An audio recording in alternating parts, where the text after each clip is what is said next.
اور ماں باپ کے ساتھ بھلائی کرتے رہو، اگر ان میں سے ایک یا دونوں تمہارے سامنے بڑھاپے کو پہنچ جائیں تو ان کو اف تک نہ کہنا اور نہ انہیں جھڑکنا، اور ان سے بات ادب کے ساتھ کرنا، اور عجز و نیاز سے ان کے آگے جھکے رہو اور ان کے حق میں دعا کرو کہ اے پروردگار،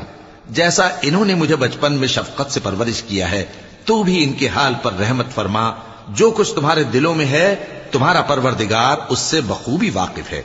اگر تم نیک ہوگے تو وہ رجوع لانے والوں کو بخش دینے والا ہے۔ اور رشتہ داروں اور محتاجوں اور مسافروں کو ان کا حق ادا کرو،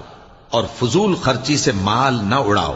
کہ فضول خرچی کرنے والے تو شیطان کے بھائی ہیں، اور شیطان اپنے پروردگار کی نعمتوں کا کفران کرنے والا یعنی ناشکرا ہے۔ اور اگر تم اپنے پروردگار کی رحمت یعنی فراخ دستی کے انتظار میں جس کی تمہیں امید ہو ان مستحقین کی طرف توجہ نہ کر سکو تو ان سے نرمی سے